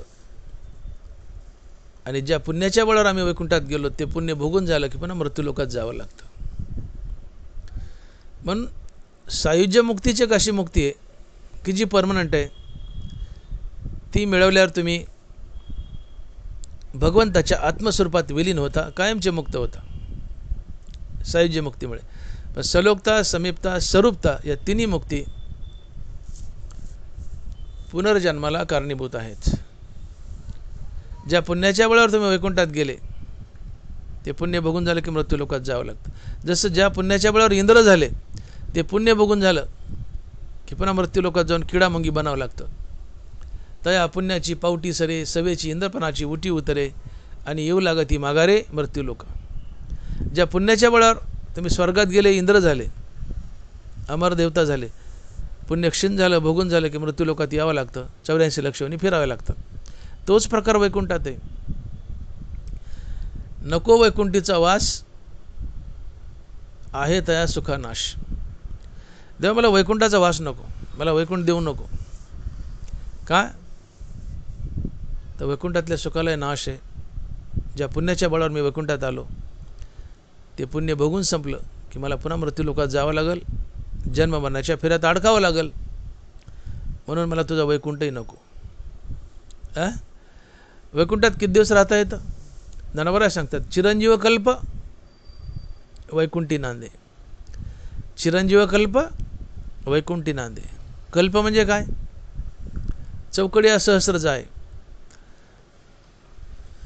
सत्ययुग, त्रेतायुग, द्वापारयुग आणि कलियुग, हे 4 युग आहेत. या 4 युगाची बेरीज होते 43,20,000. कलियुग हे 4,32,000 वर्षाचे. 4,32,000 वर्षाचं. त्यातले फक्त 5,000 वर्ष गेलेत. अजून कलियुगच 4,27,000 वर्ष राहिले. आणि म्हणून नाथ महाराजांनी भागवतात भविष्य लिहिलं आहे की कलियुगात काय परिस्थिती असेल. महाराज म्हणतात की माणसाची उंची एवढी असेल, कलियुगाच्या शेवटी माणसाची उंची एवढी असेल की तो हरभऱ्याच्या झाडाखाली आरामशीर बसेल. माणसाची उंची एवढी असेल गुडघ्या इतकीच की तो हरभऱ्याच्या झाडाखाली आरामात बसेल. एक वाफाभर जमीन लय झाली माणसाला 10 बाय 10 फुटाची. कलियुगाच्या शेवटी माणसाचं आयुष्य फक्त 25 वर्ष असेल. आता 100 आहे, कलियुगाच्या शेवटी फक्त 25 वर्ष आयुष्य असेल. 6 वर्षाच्या मुलीला लेकरं होतील. कलियुगाच्या शेवटी 6 वर्षाच्या मुलीला लेकरं होतील आणि 25 वर्ष आयुष्य असेल. हा काळ येऊ घातलाय, पुढे यायचा आहे, पण खूप वेळ आहे अजून. 4,27,000 वर्ष जायचे. कारण कलियुग 4,32,000 वर्षाचे, त्यातले 5,000 गेले. कारण महाभारताचं युद्ध संपलं, भगवान श्रीकृष्ण अवतार आटोपून वैकुंठाला गेले आणि कलियुग सुरू झालं. आज महाभारताला 5,000 वर्ष झाली. म्हणजे 4,32,000 मधून 5 काढले, खाली उरले 4,27,000 वर्ष. अजून कलियुग राहिले. तर कलियुग आहे 4,32,000. द्वापार युग आहे 8,64,000 वर्षाचं. त्रेतायुग आहे 16,96,000 वर्षाचं. आणि सत्ययुग 17,20,000 वर्ष, असं काहीतरी आकडा आहे तो. असे एकूण या सगळ्यांची बेरीज येते 43,20,000 वर्ष. हे 4 युगाची जर बेरीज केली तर ती येते 43,20,000 वर्ष. असे 4 युग अर्थात 43,20,000 वर्ष 1000 वेळेस जायचे. याला म्हणतात ज्ञानोबा चौकड्या सहस्र जाय. हे 4 युग 1000 वेळेस फिरले म्हणजे 43,20,000 वर्ष गुणिले 1000, याचा गुणाकार येतो 4,32,00,00,000 वर्ष. 4,32,00,000 वर्ष. आणि याला एक कल्प म्हणतात. हे 4 युग 1000 वेळेस फिरले 4 युग 1000 वेळेस फिरले, चौकड्या सहस्र जाय. हे 4 युग 1000 वेळेस फिरले म्हणजे ब्रह्मदेवाचा 1 दिवस, तेवढीच ब्रह्मदेवाची 1 रात्र. आणि याला एक कल्प म्हणतात. आणि म्हणून एक कल्प आहे 4,32,00,00,000 वर्ष. आणि एवढं एक कल्प अर्थात 4,32,00,00,000 वर्ष तुम्हाला वैकुंठात राहायला मिळतं. पण हे भोगून झालं, पुण्यक्षीण झालं की पुन्हा मृत्यूलोकात यावं लागतं. हनुमंत तुकोबाराय म्हणतायत मग याचा उपयोग काय? शेवटी मृत्यूलोकातच येऊन पडावं लागतं, जन्मावरच्या फेऱ्यात अडकावं लागतं. मग देवा मला तुझ्या वैकुंठाचा वास नको. पहिल्या चरणात म्हणले मला तुझी मुक्ती नको. दुसऱ्या चरणात म्हणतायत मला वैष्णवाची संगती दे. आणि तिसऱ्या चरणात म्हणतात मला तुझं वैकुंठही नको. का? नको वैकुंठाचा वास आहे तया सुखानाश. वैकुंठाच्या सुखाला नाश आहे, स्वर्गसुखासारखं. येऊ लागती माघारी मृत्यू लोक. स्वर्गलोकातून यावं लागतं पुण्य संपलं, तसं वैकुंठातूनही यावं लागतं. म्हणून सलोकता, समीपता, स्वरूपता या मुक्ती टेम्पररी आहेत, तात्पुरत्या आहेत. परमनंट खरी मुक्ती आहे सायुज्य, सायुज्य मुक्ती. आणि त्याच्याही पुढची टॉपेस्ट सगळ्यात मोठी मुक्ती भक्ती आहे. चहू पुरुषार्थ श्री भक्ती जैसी ज्ञानोबा आहे. ती सगळ्यात ग्रेट मुक्ती आहे. मग भक्ती अर्थात पाचवा पुरुषार्थ. आणि मग महाराज म्हणतात की वैकुंठाच्या सुखाला नाश आहे. ठीक आहे, आयुष्य फार मोठं आहे. 4 अब्ज 32 कोटी, म्हणजे मजाक नाही. हे कवा जायचे 4 अब्ज 4 अब्ज 32 कोटी वर्ष, एवढं मोठं आयुष्य आहे. पण त्याला कधी ना कधी शेवट आहे ना. आणि म्हणून नको वैकुंठाचा वास आहे त्या सुखानास. एवढं आयुष्य भोगलं की पुन्हा मृत्यू लोकात यावं लागतं, मनुष्य बनावं लागतं. पण मनुष्य फार ग्रेट आहे. हे केंद्रबिंदू आहे. जशी जंक्शनहून गाडी कुणीकडे जाते आणि पुन्हा जंक्शनला येते, तसं मनुष्य योनीतून मनुष्य कुणीकडे जातो आणि ते भोगून झाले की पुन्हा मृत्यू लोकात येऊन पडतो. मृत्यू लोकात येऊन मनुष्य स्वर्गात जातो, पुण्य भोगून झाले पुन्हा मृत्यू लोकात येऊन पडतो. मनुष्य वैकुंठात जातो, ते भोगून झाले पुन्हा मनुष्य लोकात येऊन पडतो. मनुष्य लोकातून मनुष्य नरकाला जातो, ते भोगून झाले पुन्हा मनुष्य लोकात येऊन पडतो. म्हणजे कुठेही जायचं तर मनुष्य लोकातूनच जावं लागतं आणि पुन्हा मनुष्य लोकातच येऊन पडावं लागतं. म्हणून ह्युमन येवनी, मनुष्य येवनी ही ग्रेट आहे, सगळ्यात मोठी आहे. बिईंग अ ह्युमन, मनुष्य देह अतिशय दुर्मिळ आणि अतिशय महत्त्वाचा. का तर यातूनच सगळी प्राप्ती, यातूनच ऊर्ध्वगती आहे, यातूनच अधोगती आहे. यातूनच स्वर्ग, यातूनच नरक आहे, यातूनच वैकुंठ आहे, यातूनच कैलास आहे, यातूनच जनलोक, तपलोक, मयूरलोक, ब्रह्मलोक, सत्यलोक, कैलासलोक, वैकुंठलोक, यातूनच मुक्ती, यातूनच भक्ती अर्थात संतपद. सगळं काही मनुष्यवनीतूनच मिळतं. पण मनुष्यवनी सर्वात मोठी आहे. याची देहीकडे देवाचे भजन अनेकी जाण नाही कुठे. आणि मग देवा तुझ्या वैकुंठाचा वास जर घेतला, तुझ्या वैकुंठात मी राहायला आलो, तर त्याला नाश आहे ना. मग मी कशाला वैकुंठ मागू तुला? मला वैकुंठ नको. का तर नको वैकुंठीचा वास आहे त्या सुखानाश, मला वैकुंठ नको देवा. मग काय पाहिजे तुको बरा आहे? तर कथाकाळी रस नामाचा, कथाकाळी रस नामाचा, अद्भुत हा रस कथाकाळी नामाचा. तुकोबारा म्हणतात की मला हा रामरस दे, रामरसाची चवी आन रस रुचती केवी. देवा रामरस दे, मला भक्तिरस दे, भक्तिरस दे, ब्रह्मरस दे. हा अद्भुत, याच्यासारखं दुसरं काही नाही आहे. जगात हरिनामा एवढं गोड काही नाही आहे. आणि जगात हरिनामा एवढं गोड नाही आहे हे देवा तुला कळत नाही. देवा तुझं नाव किती गोड आहे, तुझ्या नावाचा महिमा देवा तुला कळत नाही. देवा तुझ्या नामाचा महिमा तुला कळत नाही. हे तुकोबारा अभंगाच्या 4थ्या चरणात सांगतात. महाराज लिहितात की तुझ्या नामाचा महिमा तुझं न कळे मेघश्यामा, तुका म्हणे आम्हा जन्म गोड याच्यासाठी. तुझ्या नामाचा महिमा तुझं न कळे मेघश्यामा, तुका म्हणे आम्हा जन्म गोड याच्यासाठी. देवा तुझ्या नावाचा महिमा तुला काय कळेल रे? साखरेची गोडी साखरेला काय कळेल? ती खाणाराला कळेल. देवा तुझ्या नावाची गोडी तुला काय कळेल? ती भक्ताला कळेल, ती भक्ताला कळेल. म्हणून मी भक्त तू देव ऐसे करी, हा हट्ट आहे तुकोबारायचा. मी भक्त तू देव ऐसे करी, नको ब्रह्मज्ञान आत्मस्थिती भाव, नको ब्रह्मज्ञान आत्मस्थिती भाव, मी भक्त तू देव ऐसे करी. देवा मला भक्त कर, मला 5वा पुरुषार्थ दे. तू देव मी भक्त. देवाचे अवतार तुका त्याचे बरोबर. देवाकडून वचन घेतले, देवा तुझ्या प्रत्येक अवतारात मी भक्त बनून येईल आणि तुझ्या नामाची मजा लुटेल, तुझं नाव एन्जॉय करेल. भगवंताचं नाम एन्जॉय करा. फॉरेन टूर काय एन्जॉय करता? हिमालय काय एन्जॉय करता? एन्जॉयच करायचं ना. रामनाम एन्जॉय करा, देवाचं नाव एन्जॉय करा. काय मजा येते. रामरसाची चवी आन रस रुचती केवी, आन रस रुचती केवी. रामरसासारखी मजा कशात नाही. आणि म्हणून देवा तुझं नाव गोड आहे, तुझ्या नावाचा गोड तुला काय कळायचं? तुझ्या नावाचा महिमा तुझं न कळे मेघश्यामा, तुका म्हणे आम्हा जन्म गोड याच्यासाठी.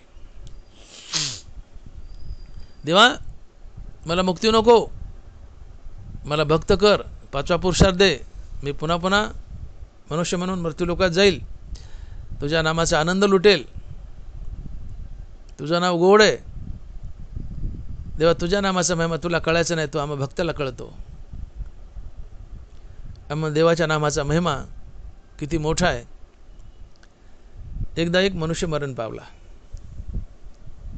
एक मनुष्य मरण पावला. यमराज घ्यायला गेले, तपासून पाहिली डायरी त्याच्या पाप पुण्याची, तर त्यांनी उभ्या आयुष्यात फक्त एकदा राम शब्द आपल्या तोंडातून उच्चारला होता.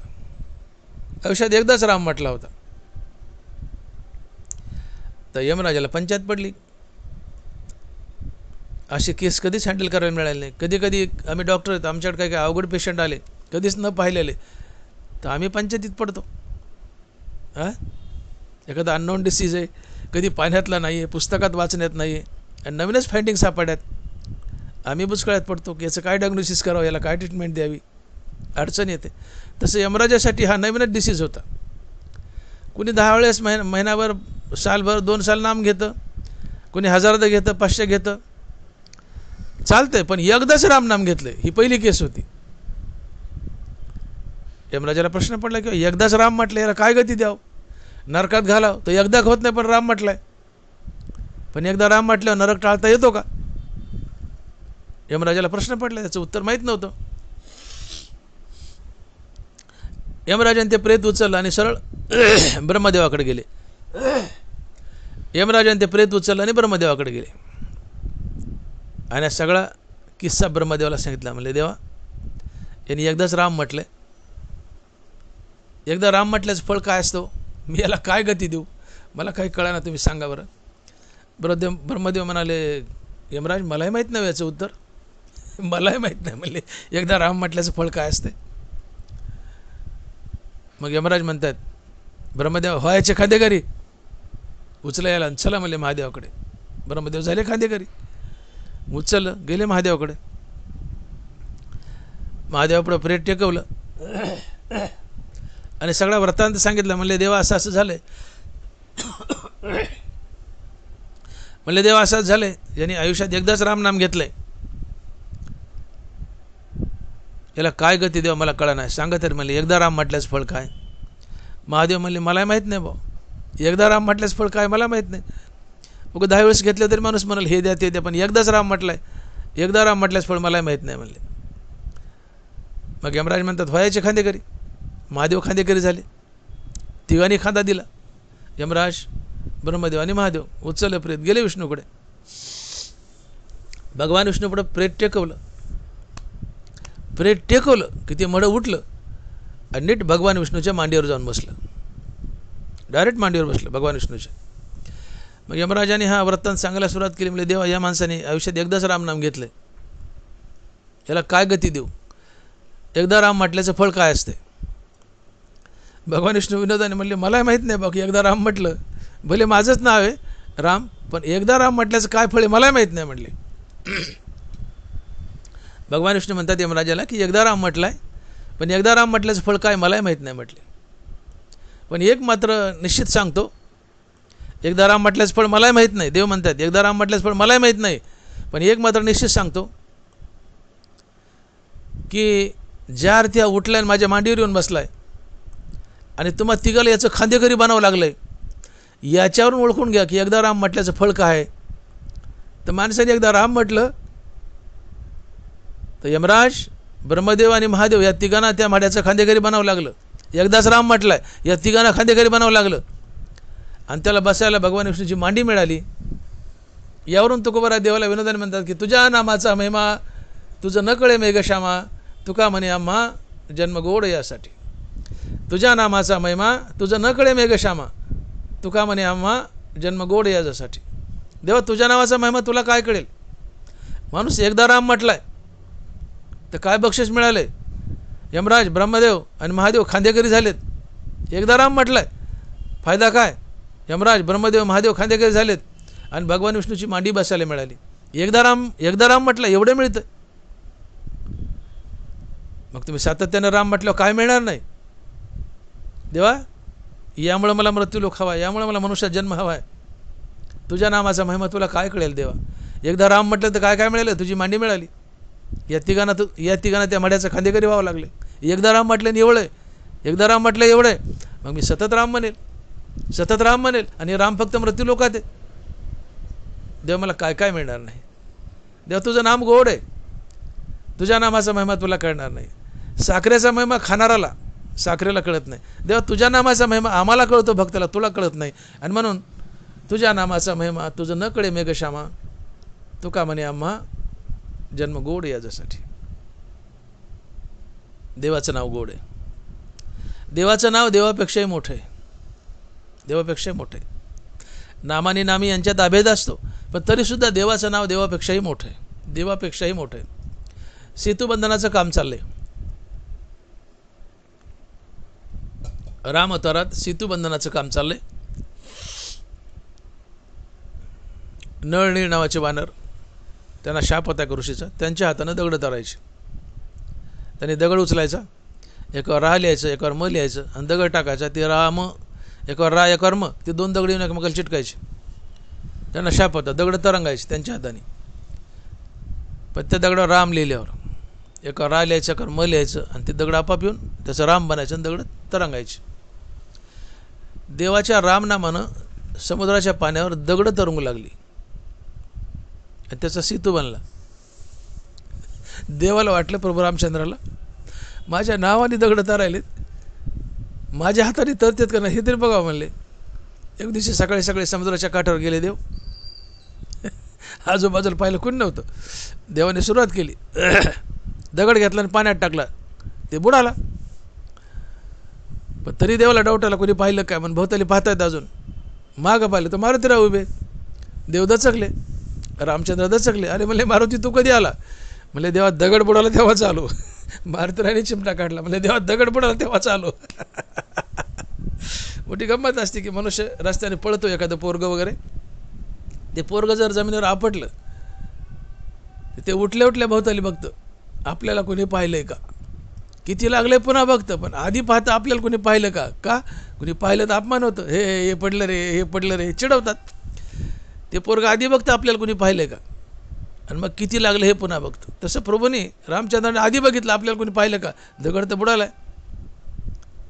मागं पाहिलं तर मारुती राय. म्हणले मारुती कधी आला. म्हणले देवा दगड बुडाला तेव्हा चालू. मारुती बस म्हणले. कसं म्हणले मारुती माझ्या नावानं दगड तरतात आणि माझ्या हाताने दगड बुडतात, भानगड काय सांग ना. मारुतीरायने फार गोड उत्तर दिले. मारुतीराय म्हणतात की देवा ज्याला तुम्ही सोडलंय तो तरेल कसा हो. तुम्ही दगड सोडलाय, ज्याला देवाने सोडलंय तो तरेल कसा, तो बुडेलच.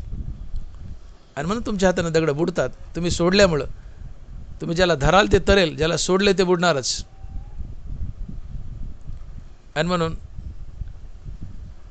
देव आणि देवाचं नाव एकच असतं, पण तरीसुद्धा देवाचं नाव देवापेक्षाही मोठं असतं. देवाचं नाव देवापेक्षा मोठं असतं. आणि तुकोबराय विनोदन देवाला म्हणतात, देवाची गंमत करतायत, थोडासा बारीक चिमटा काढतायत देवाला की देवा तुझ्या नामाचा महिमा तुला काय कळेल रे, तुझ्या नामाचा महिमा आम्हा भक्ताला कळेल. आणि महाराज लिहितात 4थ्या चरणात की तुझ्या नामाचा महिमा तुझं न कळे मेघश्यामा, तुका म्हणे आम्हा जन्मगोड याच्यासाठी, जन्मगोड याच्यासाठी. आणि म्हणून तुकोबराय देवाकडे हट्ट करतायत की देवा मला मुक्ती देऊ नको, मला पाचा पुरुषात भक्ती दे. का तर मला मृत्यूलोकात पुन्हा पुन्हा मनुष्य बनून जायचं आहे, संत बनून जायचं आहे, संत संगतीत राहायचं आहे आणि हरिनामाचा आनंद लुटायचा आहे. आणि म्हणून तुका म्हणे मुक्ती परिनिली नोवरी, आता दिवसचारी खेळीमेळी. महाराज काय म्हटले की तुका म्हणे मुक्ती परिनिली नोवरी, आता दिवसचारी खेळीमेळी. एक बाई आहे, तिला तिच्या नवऱ्यापासून 2 मुलं झालीत. मुलं होण्यासाठी नवरा हे त्या बाईचं साधन होतं. बाईला आपल्या नवऱ्यापासून 2 मुलं झाली. मग मुलं झाल्यावर बाई नवरारूपी साधन टाकून देते का. जगाचा नियम बघा ना, नवरा बायको दोघं, बाईला नवऱ्यापासून 2 मुलं झाली, नवरा हा मुलं होण्याचं साधन आहे. मग मुलं झाल्यावर बायको नवरा टाकून देते का? बायको नवरारूपी साधन टाकून देते का? तर नाही. उलट आता नवरा बायको मिळून मुलाचं आणि नातरुंडाचं कोड कौतुक पाहतात आणि राहिलेले दिवस खेळीमेळीत घालतात. तसं तुकोबाराय म्हणतात की देवा मी मुक्त झालोय, मी मुक्तीशी लग्न केले. तुका म्हणे मुक्ती परिनिली नवरी, मी मुक्तीशी लग्न केलंय. मुक्ती ही माझी बायको आहे आणि नवरा बायकोसोबत भोग घेत असतो. मुक्ती म्हणजे भगवंताची प्राप्ती, देवाची प्राप्ती, परमात्मा प्राप्ती. तुकोबाराय म्हणतात देवा मी मुक्तीसोबत अर्थात देवासोबत लग्न केले. मुक्ती म्हणजे देवाची प्राप्ती. देवा मी मुक्तीसोबत लग्न केले अर्थात देवासोबत लग्न केले आणि जिच्यासोबत लग्न केले तिचा भोग घ्यावा लागतो तर तो नवरा. देवा मी मुक्तीसोबत अर्थात तुझ्यासोबत लग्न केले. देवा मला तुझा भोग घ्यायचा आहे. देवा मला तुझा भोग घ्यायचा आहे. आणि देवाचा भोग घेणं म्हणजे काय? मुक्तीवरी भजनयुक्त महाभागवत उद्धव हा देवाचा भोग आहे. ज्या हरिनामाच्या साधनेने तुम्ही मुक्त झाले, मुक्त झाल्यावर सुद्धा हरिनामे साधन उराशी घट्ट पकडून ठेवायचं आणि मुक्तीवर भजनयुक्त व्हायचं आणि देवाच्या नावाचा आनंद लुटायचा. हा मुक्तीचा किंवा परमात्म्याचा भोग असतो.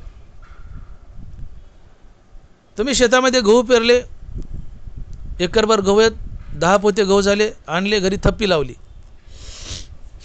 आणि ती थप्पी तशीच पडली, वर्षभर वापरलीच नाही. तुम्ही गव्हाचा उपभोग घेतला का? नाही. गहू प्राप्त केले पण उपभोग घेतला का? नाही आहे. तसं देव प्राप्त केला, मुक्ती मिळाली म्हणजे देव प्राप्त केला, पण देवाचा उपभोग घेतला का? नाही आहे. मग गहू प्राप्तही करावेत आणि त्याचे नाना प्रकारचे पदार्थ बनवावेत आणि ते खावेत. म्हणजे गहू प्राप्तही केला आणि गव्हाचा उपभोगही घेतला. तसं मुक्ती मिळाली म्हणजे देव प्राप्त केला, मुक्ती मिळाली म्हणजे देव प्राप्त केला आणि मुक्तीवर भजनयुक्त झालो, त्याचं नाव घेतलं म्हणजे देव भोगलाय, देव भोगलाय. आणि म्हणून तुकोबाराय म्हणतात की देवा मला तुला भोगायचं, परमात्मा भोगायचा आहे. निरंतर भगवंताचं नामस्मरण करणं म्हणजे भगवंत भोगणं, परमात्मा भोगणं, मुक्तीवर भजनयुक्त होणं. तुका म्हणे मुक्ती परिनिली नोवरी, आता दिवस चारी खेळीमेळी. देवा मी मुक्तीशी लग्न केलंय अर्थात तुझी प्राप्ती केली आणि मग मला तुला भोगायचे, बायको भोगायची असते. देवा तू माझी बायको आहे. आता मुक्ती म्हणजे देवाची प्राप्ती, मुक्ती मिळेल म्हणजे देव मिळवला म्हणून बायकोसोबत संसार करावा लागतो. देवा मी तुझ्यासोबत संसार करेल आणि उरलेले 4 दिवस खेळीमेळीत घालील अर्थात मुक्तीवर भजनयुक्त होईल, मुक्तीवर भजनयुक्त होईल. तुझं नामस्मरण निरंतर घेईल आणि राहिलेले दिवस 4 मी खेळीमेळीत घालील आणि तुझ्या नामाचा आनंद लुटेल. आणि मग तुकोबारायला मुक्ती नकोय, भक्ती हवे. आणि मग महाराज म्हणतात देवा ऐके हे विनंती, मज नको रे हे मुक्ती. देवा ऐके हे विनंती, मज नको रे हे मुक्ती. इच्छा तया गती हेची सुखागळे. देव मला भक्ती दे, भक्ती प्रेम सुख दे, तुझं नामस्मरण दे, मला मुक्ती नको, मला मुक्ती नको. आणि मग ज्ञानोबाराय हरिनामाला संभोग म्हणतात. ज्ञानोबाराय ज्ञानेश्वरी 4थ्या अध्यायात लिहित आहेत की जो मनासी चाडण सांगे, प्रकृतीचे केले नेघे, जो श्रद्धेचेनी संभोगे सुखिया झाला. उभी नीट आहे का? जो मनासी चाडण सांगे, प्रकृतीचे केले नेघे, जो श्रद्धेचेनी संभोगे सुखिया झाला. श्रद्धा म्हणजे नाथमहाराज लिहितात की माझ्या नामाची अति आवडी, तया नाव श्रद्धा रोकडी. भगवंताच्या नामाची अति आवड असणं ही श्रद्धा आहे. अर्थात आवडीने भगवंताचं नाम घेणं ही श्रद्धा आहे. आणि खरा भक्त श्रद्धेने, ज्ञानोबाराय श्रद्धेला संभोग म्हणतात. श्रद्धा म्हणजे आवडीने नाम घेणं अर्थात हरिनाम हा संभोग आहे, हरिनाम हा संभोग आहे. आता संभोग या शब्दाचा काय अर्थ होतो? ज्ञानोबाराय हरिनामाला संभोग का म्हणतात? तुम्ही उदाहरणार्थ गुलाबजामुन खातायत, गुलाबजामुन हा भोग आहे. गुलाबजामुन एकटाच मनुष्य खातोय. गुलाबजामुन या एका भोगानं एका वेळी एकाच माणसाला आनंद होतो. नीट लक्ष द्या. गुलाबजामुन या एका भोगानं एका वेळी एकाच माणसाला आनंद होतो. पण पती पत्नीचं मिलन आहे हा सुद्धा एक भोग आहे. मग पती पत्नीच्या मिलनानं या एकाच भोगानं एकाच वेळी पती पत्नीला सारखाच आनंद होतो, हा संभोग असतो. भोग एकच आहे, पण एकच भोग एका वेळी एकाच माणसाला आनंद देतो, तो भोग. पण एकच भोग एकाच वेळी दोन माणसाला सारखा आनंद देतो, तो संभोग. मनुष्य गुलाबजामुन खातोय, हा एक भोग आहे, पण गुलाबजामुन खातोय हा भोग आहे, एकाच माणसाला आनंद आहे.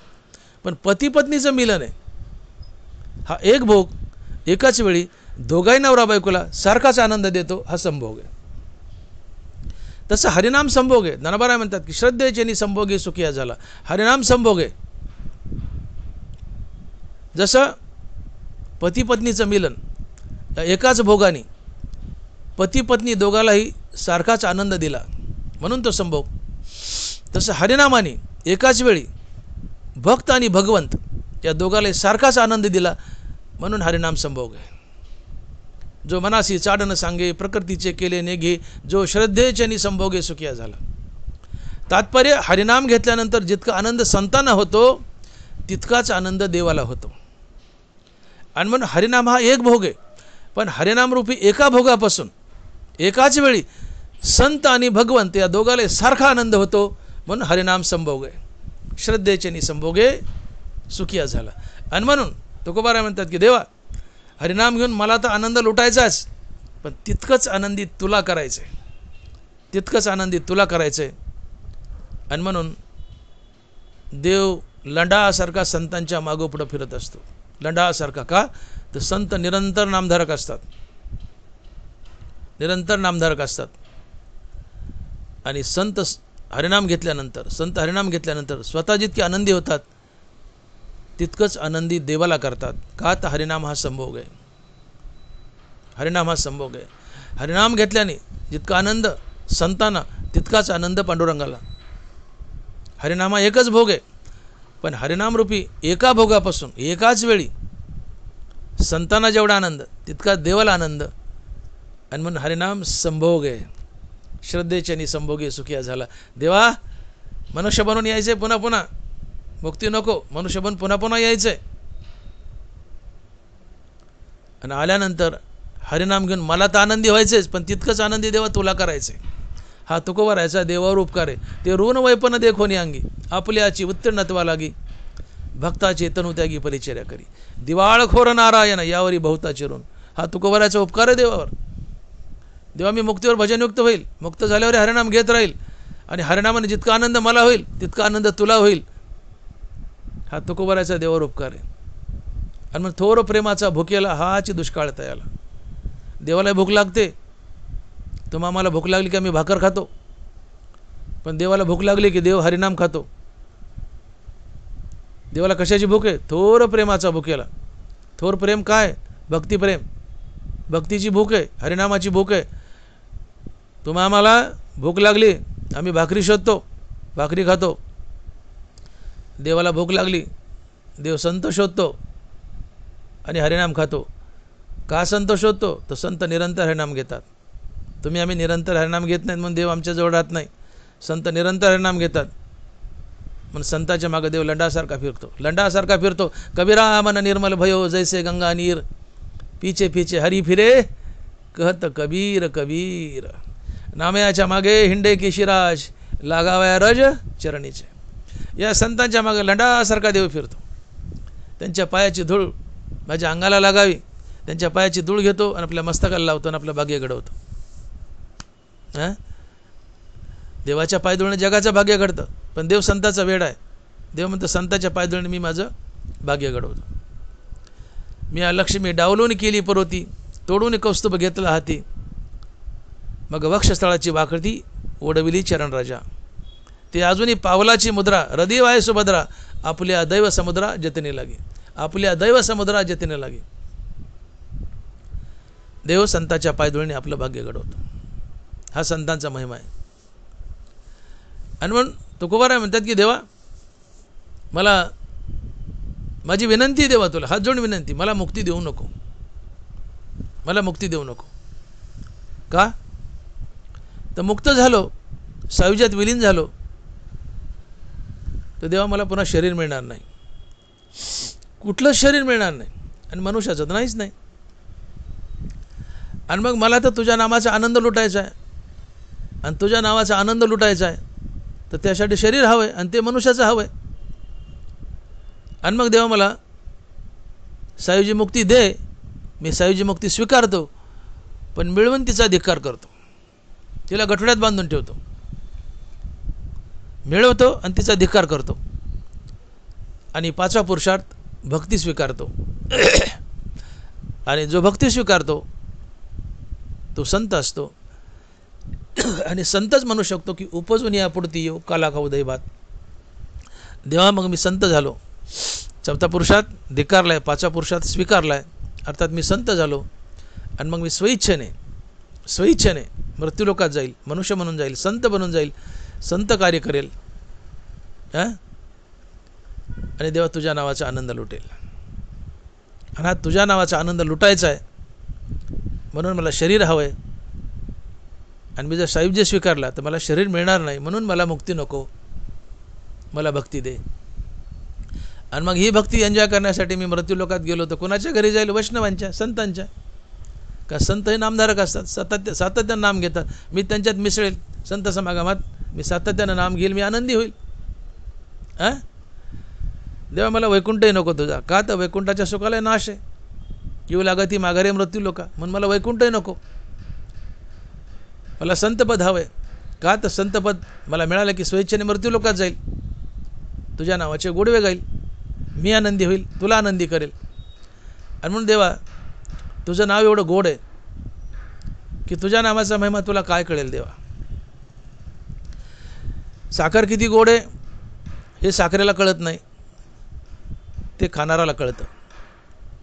तसं देवा पांडुरंगा तुझ्या नामाचा महिमा तुला काय कळेल, तो भक्ताला कळतो.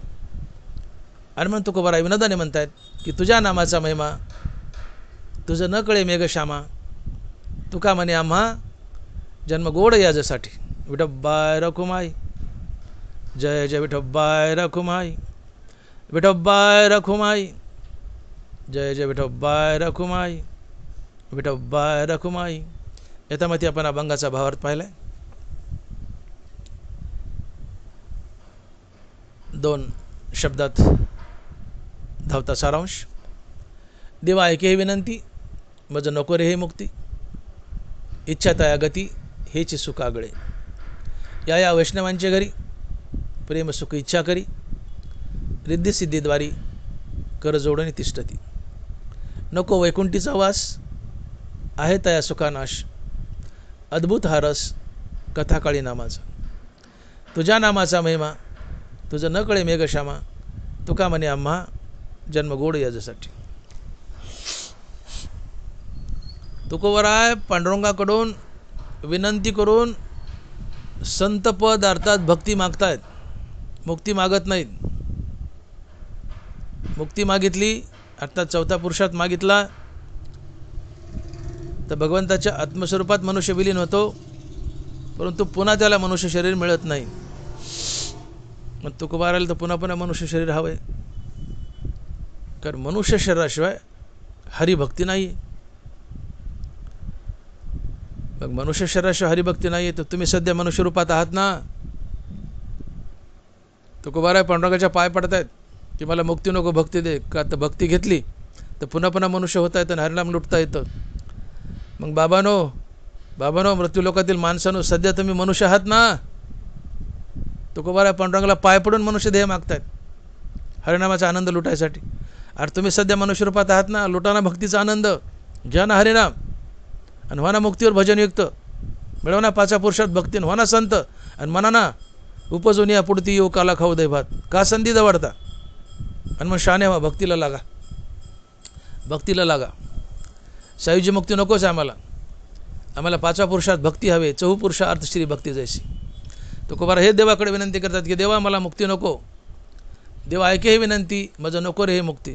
देवा माझी विनंती ऐक, मला मुक्ती नको, मला भक्ती दे, अर्थात पाचवा पुरुषार्थ दे, संतपद दे. मग काय होईल तर मी संत झाल्यानंतर स्वेच्छेने पुन्हा मनुष्यजन्म धरेल, मृत्यूलोकात जाईल, संत समागमात जाईल, त्यांच्यामध्ये हरिनामाचा आनंद लुटेल. मला वैकुंठाचाही वास नको, कारण वैकुंठाच्या सुखालाही नाश आहे. 4 अब्ज 32 कोटी वर्ष झाले की पुन्हा मृत्यू लोकात जाऊन पडावं लागतं, त्यालाही शेवटच आहे. म्हणून मला वैकुंठही नको. देवा मला भक्ती दे, मला संत बनव. मग मी संत बनलो की स्वेच्छेने पुन्हा पुन्हा मनुष्य बनून मृत्यू लोकात जाईल, संत कार्य करेल, तुझ्या नावाचा आनंद लुटेल. आणि तुझ्या नावानं मी जेवढा आनंदी होईल तितकंच तुलाही आनंदी करेल, का आता हरिनाम हा संभोग आहे. आणि म्हणून देवा मला भक्त कर आणि तू देव हो. मी भक्त तू देव ऐसे करी. का तर देवा तुझ्या नावाचा महिमा तुला काय कळेल, तो भक्ताला कळतो. मला भक्त कर, मी भक्त तू देव ऐसे करी. का तर देवा तुझ्या नामाचा महिमा भक्ताला कळतो, तुला कळत नाही. आणि म्हणून महाराज म्हणतात की तुझ्या नामाचा महिमा तुझं न कळे मेघश्यामा, तुका म्हणे आम्हा जन्म गोड याच्यासाठी. ज्ञानेश्वर माऊली ज्ञानराज माऊली तुकाराम, ज्ञानेश्वर माऊली ज्ञानराज माऊली तुकाराम. जय विठ्ठल जय जय विठ्ठल. बोलिलेले करे वेळी वाकुडी उत्तरे, करा क्षमा अपराध महाराज तुम्ही सिद्ध. नाही विचारीला अधिकार मी आपुला, करा क्षमा अपराध महाराज तुम्ही सिद्ध. तुका म्हणे ज्ञानेश्वरा राखा पायापै किंकरा, करा क्षमा अपराध महाराज तुम्ही सिद्ध. ज्ञानदेव तुकाराम ज्ञानदेव तुकाराम, तुकाराम तुकाराम तुकाराम तुकाराम तुकाराम. पुंडलिक वरदे हरी विठ्ठल. श्री ज्ञानदेव तुकाराम. गोपाल कृष्ण भगवान की जय. माऊली ज्ञानेश्वर महाराज की जय. जगद्गुरु तुकाराम महाराज की जय. विठ्ठल विठ्ठल विठ्ठल विठ्ठल विठ्ठल विठ्ठल विठ्ठल विठ्ठल विठ्ठल विठ्ठल विठ्ठल विठ्ठल विठ्ठल.